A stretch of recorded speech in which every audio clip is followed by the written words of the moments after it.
పదవుల గురించి కాదు, వీటి గురించి కాదు, మరి పదవుల గురించి కాకపోతే నువ్వు ఎందుకు వచ్చావు అని మాట్లాడుతూ ఉంటారు కంటెంపరీ పొలిటికల్ లీడర్స్ అంతా. నేను ఒక ఓల్డ్ టైమర్ని, ఫ్రీడమ్ స్ట్రగుల్ని కథలు చదివి స్ఫూర్తిని చెందినవాడిని, ఒక భగత్ సింగ్ కథలు చదివి ప్రేరణ పొందినవాడిని. భగత్ సింగ్కి ఏ పదవి ఉంది? మనం గుండెల్లో పెట్టుకున్న స్థానం తప్ప. సుభాష్ చంద్రబోస్కి ఏ పదవి ఉంది? దేశం కోసం నలిగిపోయిన త్యాగం తప్ప. ఆ స్ఫూర్తితో వచ్చాను. దేనికి వచ్చి ఉంటానంటే, బేసిక్ సహజ వనరులు పాడైపోయి ఎవరు మాట్లాడరేంటి,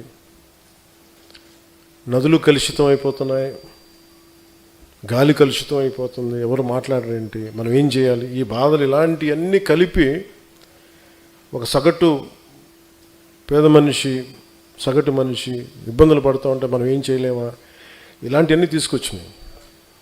వాటికి పదవులు ఒక బాధ్యత తప్ప వాటిని నేను ఒక గోల్గా పెట్టుకుని రాలా. అలా అని చెప్పి నాకు పదవుల మీద అగౌరవమో లేదంటే తక్కువ చులకన భావం లేదు. నాకు చాలా గౌరవం ఆ పదవుల మీద. కానీ పదవి కోసమే నేను ఉన్నానంటే, ఒకవేళ పదవి లేకపోతే పని చేయవని నాకు నేను ప్రశ్నించుకున్నాను. ఇదే హాల్లో 2018 సార్ 19లో ఇదే మన నుడి మన నది ఇక్కడ ప్రారంభించాం. ఆ రోజు మనకు తెలుసా, ఇదే రాజమండ్రి ఒక కీలకమైన ఘట్టం ఉంటుంది. ఇక్కడ ఒక కీలకమైన భారతదేశపు సంబంధించిన పాలిటిక్స్కి ఒక మూలస్తంభం ఇక్కడి నుంచి ఏర్పడుతుంది అని ఆ రోజు మనకే తెలియదు. అలాంటి రాజమండ్రి 2 సంవత్సరాల క్రితం దాదాపు మార్చిలో అనుకుంటాను, గౌరవ ముఖ్యమంత్రి గారిని ఆయన జైల్లో పెట్టినప్పుడు అది ఎలాంటి పరిస్థితులు ఉన్నాయో మీ అందరికీ తెలుసు. ఆ రోజున ఏ ఒక్కరు కూడా రోడ్ల మీదకి వచ్చే పరిస్థితి, ఎవరికి నోరు మెదపాలంటే గుండెలు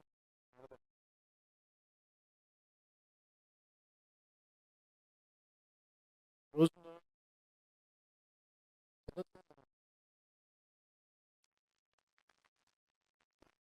ఎలాంటి నిలబడ్డారంటే, ఇప్పుడున్న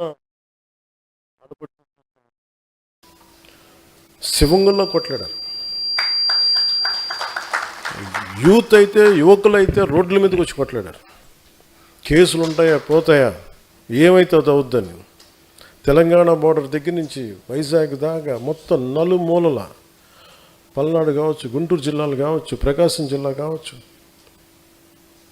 ఈరోజు అన్నీ అయిపోయిన తర్వాత అందరూ మెత్తబడిపోయారు. అందరం కడుపు నిండిపోయింది అందరిగా. పౌరుషం చచ్చిపోయింది, చావు చచ్చిపోయింది. మళ్ళీ మీ అందరికీ కడగతిక్కిన కథ వినిపించాలి. నేను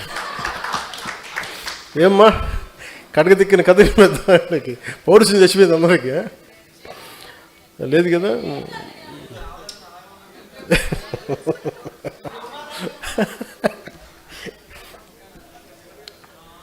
నేను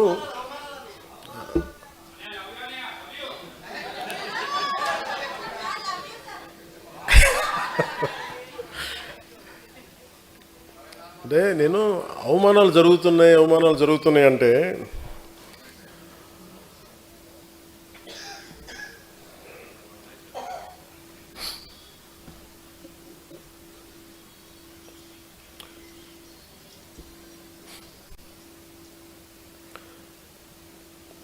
మీరు యాక్సెప్ట్ చేస్తేనే అవమానాలు జరుగుతాయి. మిమ్మల్ని మీరు తగ్గించుకుంటేనే అవమానాలు జరుగుతాయి. నేను ఎప్పుడు మిమ్మల్ని తగ్గించమని నేను అడగట్లా. మనలో మన అనైక్యతే మిమ్మల్ని అవమానాలు గురి చేస్తుంది.